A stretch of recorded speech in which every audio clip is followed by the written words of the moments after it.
Hello everyone, पिछली video में मैंने आपको बताए थे एक्सरसाइज बी के क्वेश्चंस।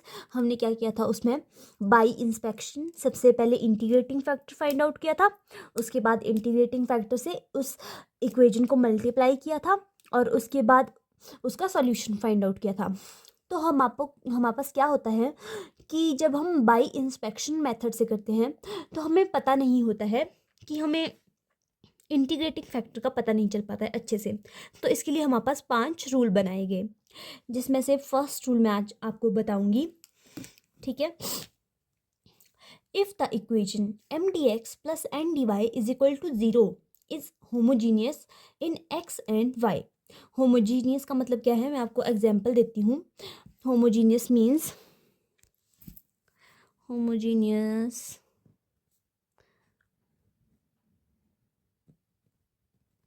जिसकी मान लो मैं आपको लिख लेती हूँ कोई इक्वेशन, जैसे कि ये इक्वेशन है x square y minus 2 XY² dx minus x cube minus 3 x² y dy is equal to 0। तो मैं आप लोगों को बता देती हूँ कि होमोजीनियस का मतलब क्या होता है। जैसे कि homogeneous in x and y, homogeneous in x and y, homogeneous in x and y. तो मान लो जैसे कि यहाँ पे इक्वेशन क्या है, एक्स और वाई हमको वेरिएबल्स देखने हैं, कितनी इसकी पावर, मतलब होमोजीनियस का मतलब कि डिग्री सेम होनी चाहिए। इसकी डिग्री कितनी है, 2 + 1 3। यहाँ पे कितनी है, एक्स की 1 है, वाई की 2 है 3। यहाँ पे एक्स की 3 है, एक्स की 2 और इसकी 1, 2 + 1 3। तो 3 3 ये पूरी क्या है, ये होमोजीनियस इक्वेशन है। और होमोजीनियस इक्वेशन मीन्स जिसके जो ये है इक्वल टू 0 हो। तो मैं आप लोगों को क्या बता रही थी कि फर्स्ट रूल में क्या होता है, इफ़ और equation M d x plus N d y is equal to 0। ये इक्वेशन क्या है, एम, ये क्या M d x plus N d y is equal to 0 is homogeneous in x and y. X and y, x और y variables में अगर homogeneous हो। If M and N are homogeneous functions of the same degree, तो degree भी same है M और N की, M की भी 3 है और एन की भी 3 है। M and N are homogeneous function of same degree in x and y, then 1/mx plus N y is an integrating factor. तो इस इक्वेशन का जो इंटीग्रेटिंग फैक्टर है वो क्या होगा, 1/mx प्लस एन वाई। ये फर्स्ट रूल बोलता है। तो मैं आपको इसी के अकॉर्डिंग क्वेश्चंस भी करा लेती हूँ फर्स्ट रूल के। पहला क्वेश्चन, जैसे कि पहला क्वेश्चन यही है, क्वेश्चन मान लो यही है question first, question number first. ठीक है, ये हमारे पास क्या है, एक होमोजीनियस इक्वेशन है जिसमें M and N are homogeneous function of same degree. Degree क्या है, 3 3, दोनों की डिग्री सेम है। ठीक है, तो मैंने सबसे पहले क्या बोला, सबसे पहले हमको इस क्वेश्चन में क्या बोला है, सॉल्व द डिफरेंशियल इक्वेशन। क्या बोला है, सॉल्व द डिफरेंशियल इक्वेशन। ठीक है,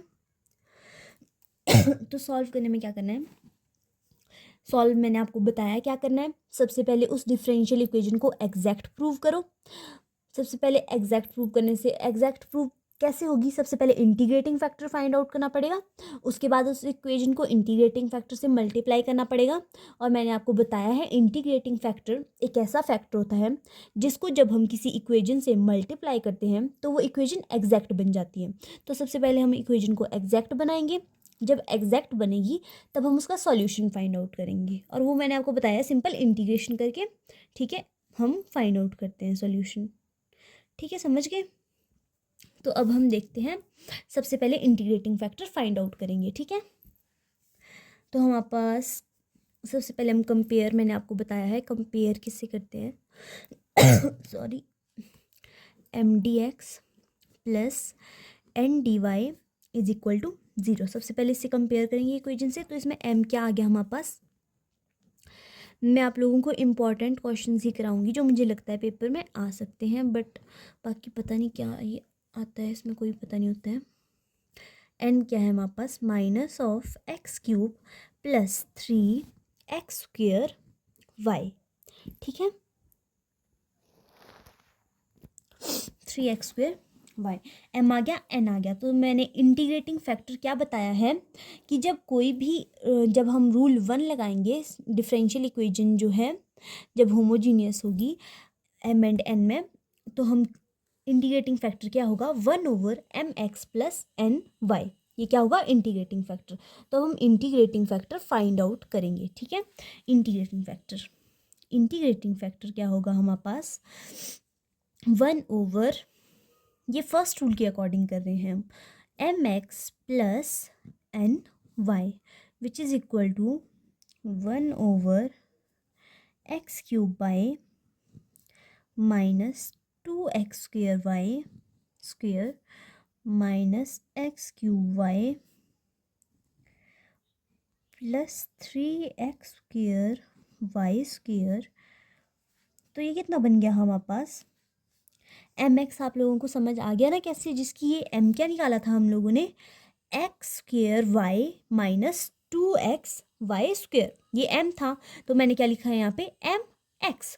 तो हम इस वैल्यू को m को किससे मल्टीप्लाई करेंगे x से। तो जब हम इसको x से मल्टीप्लाई करेंगे x² की जगह इधर x³ y आ जाएगा, माइनस 2x y² की जगह 2x² y² आ जाएगा and minus n y। That mean जो हमारे पास n, जो ये n है इसको मल्टीप्लाई करना है किसके साथ y के साथ, ठीक है। जब इसको y के साथ मल्टीप्लाई करेंगे ये क्या बन जाएगा x³ y plus 3x² y² बन जाएगा। इतना यहाँ तक समझ आ गया। तो अब हमारे पास पता है x³ y है, ये भी सेम है x³ y, और 3 माइनस 2 कितना बच गया हमारे पास 1/x² y, x² y² sorry x² y²। तो ये क्या आ गया हमारे पास इंटीग्रेटिंग फैक्टर। इंटीग्रेटिंग फैक्टर निकाल दिया 1/x² y²। मैंने क्या बोला सबसे पहले इंटीग्रेटिंग फैक्टर फाइंड आउट करना। जैसे ही इंटीग्रेटिंग फैक्टर फाइंड आउट हो जाएगा उसको मल्टीप्लाई करना है जो हमारे पास गिवन इक्वेशन है, उस ऐसे करने से हमारे पास क्या हो जाएगी जो गिवन इक्वेशन है वो एग्जैक्ट हो जाएगी। क्या हो जाएगी एग्जैक्ट। तो हमारे पास गिवन इक्वेशन क्या थी, ये थी हमारे पास जो हमारे को सॉल्व करने को बोला था। अब हम इसको मल्टीप्लाई करेंगे किससे, जो ये इंटीग्रेटिंग फैक्टर हमारे पास आया है, ठीक है। तो इंटीग्रेटिंग फैक्टर से मल्टीप्लाई करते हैं x² y ओवर, मतलब 1/x² y² से मल्टीप्लाई करना है ना, minus 2x y² over x² y²। ये हो गया एक side multiply dx minus x³ over x² y² and second वाली टर्म क्या है 3x² y over x² y²। यहाँ तक पता चल गया 3x² y², ठीक है। तो जो कैंसिल होता है उसे हम कैंसिल कर देंगे, ये कैंसिल हो जाएगा और एक इधर एक बच जाएगा, ये भी कैंसिल, एक से y² से कैंसिल हो जाएगा और इसके ये यहाँ पे ऊपर x बच जाएगा, x² से x² कैंसिल हो जाएगा, एक y से एक y कैंसिल हो जाएगा। तो हमारे पास क्या बचेगा 1/y, एक y बच गया, माइनस 2 यहाँ पे एक x बच गया और साथ में dx minus x over y², क्या बच गया x over y² minus 3/y, ये बच गया। आई एम सॉरी इसके साथ dy था, dy इज इक्वल टू 0। तो उसके बाद मैंने आपको सॉल्यूशन का तो मैंने आपको बताया ही है कि सॉल्यूशन कैसे फाइंड आउट करते हैं। सॉल्यूशन के लिए हम क्या करेंगे solution of given equation, solution of given equation, ठीक है।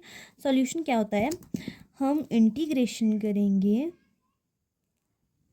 जो हमारे पास आया है mdx 1/y minus 2/x। y को हम इधर कांस्टेंट रखते हैं, y को क्या है कांस्टेंट रखेंगे, y को कांस्टेंट रखेंगे और इधर dx होगा and minus integration of terms in n, ये क्या है n dy, terms in n not containing x, तो ये वाली टर्म क्या है हमारे पास, इसमें x आ रहा है, तो मतलब ये टर्म हम इंक्लूड नहीं करेंगे, इसमें बस एक ही टर्म आएगी -3/y dy is equal to 0। ठीक है, ये इसका सॉल्यूशन होगा। आगे हम इसको भी सॉल्व करेंगे। मैं फिर से लिख लेती हूँ हमारे पास हम कहाँ पहुँचे थे, हमारे पास क्या आया था, ये क्या आया था हमारे पास, y को कांस्टेंट रखा था और यहाँ पर 1/y -2/x dx minus integration of -3/y dy is equal to c। यहाँ तक पहुँच गए थे। इंटीग्रेशन करेंगे अब। इंटीग्रेशन में y तो कांस्टेंट है, ठीक है, तो यहाँ पे y को तो हम ऐसे ही लिख लेंगे, ठीक है। अच्छा, ये वाली टर्म्स भी कांस्टेंट ही हैं, ये टर्म कांस्टेंट है तो इसके साथ तो सिंपली x मल्टीप्लाई हो जाएगा, तो ये बन जाएगा x/y माइनस, और आपको पता है कि 2/x का मतलब 1/x की जो इंटीग्रेशन क्या होती है, log ऑफ x। तो 2 तो कांस्टेंट है, 2 को तो ऐसे ही रखेंगे, 1/x की इंटीग्रेशन क्या होती है, log ऑफ x। ठीक है, ये आ गई, और माइनस माइनस इधर क्या हो जाएगा, प्लस, और 1/y की भी सेम होगी, 3 तो कांस्टेंट है, 1/y की क्या हो जाएगी, log of y is equal to c। ठीक है, यहाँ तक समझ आ गया। तो दैट मीन्स जो ये हमारे पास लास्ट में इक्वेशन आई है, तो ये क्या है, इसका solution, solution of given equation, solution of given equation. ठीक है, यहाँ तक समझ आ गया। तो नेक्स्ट क्वेश्चन क्या है, नेक्स्ट क्वेश्चन भी सेम है, फर्स्ट रूल के हिसाब से करेंगे। सबसे पहले देखना है कि होमोजीनियस है m और n x एंड y में या नहीं है। ये हमारे पास m है और ये हमारे पास n है, तो इनको देखना है ये होमोजीनियस है या नहीं है। डिग्री मतलब डिग्री सेम होनी चाहिए। तो x, इसकी डिग्री कितनी बन रही है, 2 + 1 3, ये भी कितनी बन रही है 3, ये कितनी बन रही है 2 + 1 3, ये कितनी बन रही है 2 + 1 3। That means m and n are homogeneous in x and y। तो सबसे फर्स्ट लाइन हम क्या लिखेंगे, जो हमारे पास गिवन इक्वेशन है, which is homogeneous, which is homogeneous, which is homogeneous in x and y। ठीक है, ये क्या है, homogeneous in x and y। तो उसके बाद क्या होगा, कंपेयर, उसके बाद हम सेकंड स्टेप क्या करते हैं, compare equation with M d x plus N d y is equal to 0। तो हमारे पास क्या आ जाएगा, एम क्या आ जाएगा हमारे पास, ये जो एम डी एक्स, एम आ जाएगा 3xy² माइनस वाई क्यूब, और एन क्या आ जाएगा हमारे पास, माइनस ऑफ, ये क्या है, एन डी वाई। इस इक्वेशन को हम कंपेयर कर रहे हैं ना, तो इसमें हम एम ये आ जाएगा और एन ये आ जाएगा, -2x² Y and plus x y², M and N आ गए। तो मैंने अगला काम क्या बताया कि इंटीग्रेटिंग फैक्टर फाइंड आउट करना है। तो इंटीग्रेटिंग फैक्टर के लिए मैंने आप लोगों को बताया है कौन सा रूल लगेगा, फर्स्ट रूल लगेगा इसमें, इंटीग्रेटिंग फैक्टर होगा mx plus N y 1/m क्या है हमारे पास, ये है, इस पूरे को हमें मल्टीप्लाई करना है x से। किसे मल्टीप्लाई करना है, x से। ठीक है, तो जब हम मल्टीप्लाई करेंगे तो क्या बन जाएगा हमारे पास, 3x² y minus y³ x, ये हो गया। जब हम अब किसको मल्टीप्लाई करना है, एन वाई, एन को मल्टीप्लाई करना है y के साथ, तो आ जाएगा -2x² y की जगह y² प्लस xy³। ठीक है, xy³ से xy³ कैंसिल हो गया, तो ये कितना बच गया, 1/x², अच्छा ये y² था, 1/x² y², ये बच गया 1/x² y²। ठीक है, अब हम क्या करेंगे, मैंने क्या बोला है कि जब हम किसी भी इक्वेशन को उसके इंटीग्रेटिंग फैक्टर से मल्टीप्लाई करते हैं तो वो इक्वेशन क्या है, एग्जैक्ट हो जाती है। ठीक है, हम इसको एग्जैक्ट बनाएंगे, मल्टीप्लाइंग, ये इक्वेशन नंबर कौन सी है हमारे पास, 1 है ना, कहाँ है equation number 1, multiplying equation number 1 both sides by किससे मल्टीप्लाई करना है, 1/x² y² से। ठीक है, किसे मल्टीप्लाई करना है, 1/x² y² से। तो हम मल्टीप्लाई करेंगे, इक्वेशन क्या थी हमारे पास, आप देख सकते हैं, हम इसको मल्टीप्लाई किससे करेंगे, ये थी हमारे पास 3x y², इसको हम मल्टीप्लाई करेंगे 1/x² y² से, और अगली टर्म थी y³, इसको भी मल्टीप्लाई करेंगे x² y² से, और यहाँ पे क्या था dx। उसके बाद माइनस अगली टर्म थी 2x² y ओवर, इसको भी मल्टीप्लाई करेंगे 1/x² y² से, और नेक्स्ट टर्म थी हमारे पास -x y², इसको भी मल्टीप्लाई करेंगे 1/x² y² से, और इसके साथ था dy साथ में। तो ये हमारे पास क्या क्या बच जाएगा, आप देख लेना, हमारे पास बच जाएगा 3/x minus y/x² and dx minus 2/y minus 1/x। ये हमारे पास बच जाएगा जब हम कैंसिल कर देंगे। तो ये इक्वेशन क्या है, is exact, and solution of equation, and solution is. और इसका सॉल्यूशन फाइंड आउट करने के लिए तो मैंने आप लोगों को बताया है क्या करना है, इंटीग्रेशन करनी है, y को कांस्टेंट रखना है, y को कांस्टेंट रखना है। ठीक है, 3/x मैं अलग अलग करके लिख लेती हूँ, dx minus integration of y/x² dx minus, यहाँ पे कौन सी टर्म लेनी है, टर्म्स इन n, ये क्या है n dy, terms in n not containing x, इस वाली टर्म में x आ रहा है, दैट मीन्स ये हम नहीं लेंगे। ठीक है, तो हम एक ही टर्म लेंगे 2/y dy is equal to 0। ठीक है, तो इसकी इंटीग्रेशन क्या हो जाएगी, 3, मैंने आपको बताया है कि 1/x की इंटीग्रेशन क्या होती है, log ऑफ x, क्या होती है, log ऑफ x। तो ये क्या आ जाएगा, 3 log ऑफ x प्लस, आपको पता है कि आपको पता है कि मान लो कोई x की पावर n हो तो इसकी इंटीग्रेशन क्या हो जाती है, x की पावर n+1 ओवर n+1।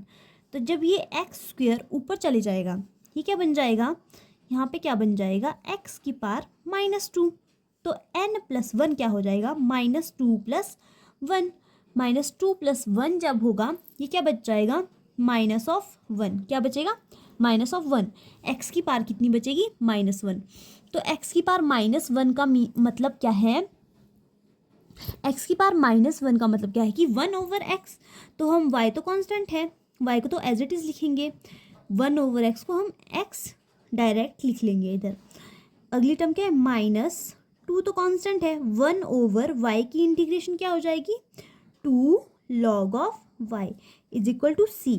और ये हमारे पास क्या है, जो गिवन इक्वेशन है उस इक्वेशन का सॉल्यूशन। ठीक है, यहाँ तक समझ आ गया। तो आज के लिए इतना ही, अगली वीडियो में आप लोगों को बताऊंगी कि सेकंड रूल क्या है और उसको अप्लाई कैसे करते हैं। ये इसके 5 रूल्स हैं, 5 रूल्स की मैं अलग अलग से वीडियो बनाऊंगी। ठीक है, तो नेक्स्ट वीडियो में बताऊंगी नेक्स्ट रूल। उसके लिए आपको चैनल को लाइक, सब्सक्राइब एंड शेयर करना पड़ेगा। Thank you.